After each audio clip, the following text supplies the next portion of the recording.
What's up everyone, this is Kefren, your favorite French Canadian. Today we're going to take an in-depth look at the Google TV Streamer 4K, which hit the market at a price of $99 USD. Now at that price point, it's not exactly the most affordable option compared to some other streamers, but it packs quite a few features. So what makes it different, and is it worth the extra cash? Let's break down everything from design, setup, and performance to how it integrates with your smart home devices. So let's get into it. So the Google TV Streamer 4K has a pretty unique design which set it apart from the traditional dongle. It's not just a plug-and-play stick anymore, it's more like a wedge-shaped box measuring about 6.4 inch long, 3 inch wide, and 1 inch thick. Personally, I think it's slick, but it's going to take up some space in your media center. The white or hazel gray color option keep it looking modern and minimalist though. On the back, you've got some nice port option. There's an Ethernet port, which is a must for stable streaming, HDMI 2.1, and USB-C for power. There's even a button to help you find your remote if it gets lost. You just press it and the remote will chime loudly until you find it. It's a small detail like this that makes it feel like a well thought out device, because honestly with my kids, we always lose the Chromecast controller. The remote itself has gotten a bit of an upgrade. It's slightly longer than before, with the volume buttons now placed on the front, which is definitely where they should be all along. You've got your usual like D-pad-ish back and home buttons, and of course the Google Assistant is still there, but it's been moved to the second row, suggesting that voice command might not be as central anymore. One of my favorite features is the customizable shortcut button at the bottom of the remote. You can set it up quickly, access for your favorite app, or even control your smart home devices right from the remote. It's nice to have that level of flexibility built into something so small. Now setting it up, the Google TV Streamer is fairly straightforward. You will connect it to your TV via HDMI and then use the Google Home app to finish the setup.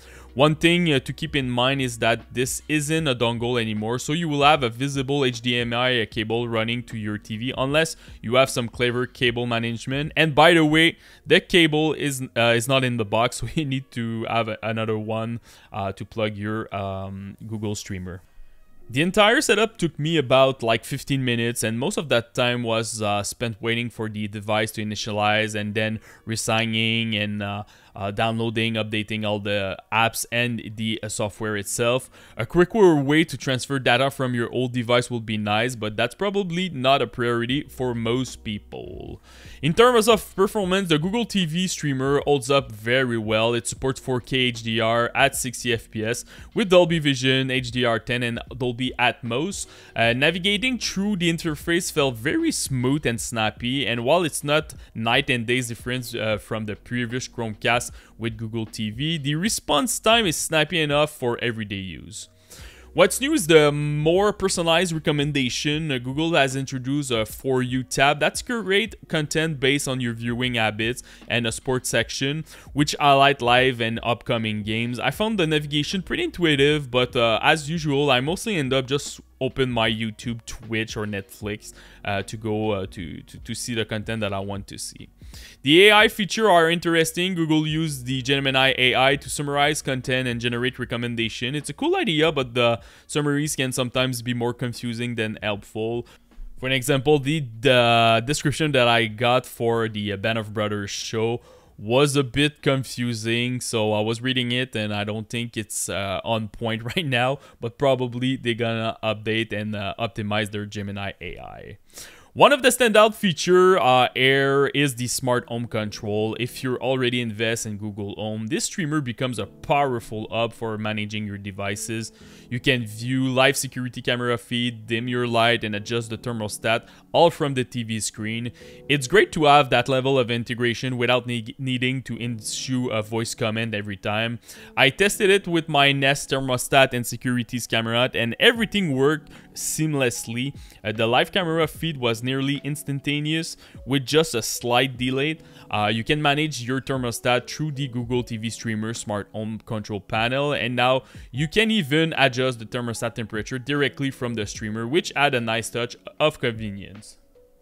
Another fun feature is the screensaver. You can customize it with photos from your Google Photos or choose from an art gallery. There's also an experimental AI power image generator which can create some pretty quirky image. It's not perfect, but it's a nice touch to keep things fun when the TV idles. Now let's talk about gaming. The Google TV Streamer 4K isn't just a streaming movies and TV show. It also handles cloud gaming pretty well, especially if you're into platforms like the Xbox Cloud or the GeForce Now. The experience is smooth for most casual gamer. Don't expect performance like an Nvidia Shield, but still it does the job, and it's pretty decent for the price. The device supports Bluetooth, so you can easily connect a wireless controller and jump right into a game. For casual gaming or streaming lighter titles, the Google TV Streamer does a pretty good job. So now let's do the pros and cons for this nice piece of hardware. So let's start with the pros. Excellent smart home integration that allows you to control devices from your TV. 4K HDR support with Dolby Vision and Atmos for great viewing experience. I did some tests on my LG C2 and my C1, and honestly, it looks amazing, the content on this device. Customizable remote with the built-in Find My Remote feature. For me, it's a game changer. Like I said, I always lose my remote from my previous Chromecast. The Ethernet port for stable streaming connection is a nice touch, and I will tell you a little bit later in the cons because the Wi-Fi is not that great and not future-proof on this hardware. And the AI-generated content summaries and screensaver can add like some fun. For the cons, I feel like the price is a bit too high at $99 USD. I feel like they should maybe sell it for $79 because the performance gap is not huge. You don't have any HDMI cable included in the box.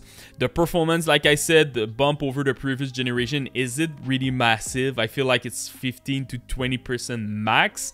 If it was like 50, 60%, I feel like the price was a good price, but now I feel it's a bit expensive for the performance that you're getting.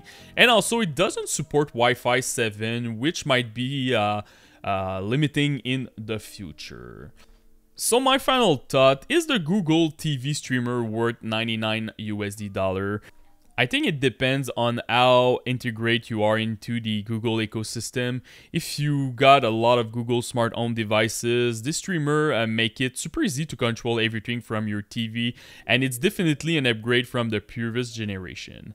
But if you're just looking for a basic streaming device, there are cheaper options out there like the Roku Ultra or even the older Chromecast from Google. That said, I've enjoyed using it, and if you're someone who likes a little bit of everything, AI features, smart home control, and premium streaming quality, it's a solid option. So for me, it's a 8.5 on 10 because of the price, honestly. So this is pretty much it. If you have any question about this device, just comment in the YouTube section, ask me any question. I will try to help you the best that I can, and don't forget to subscribe to the channel. Peace.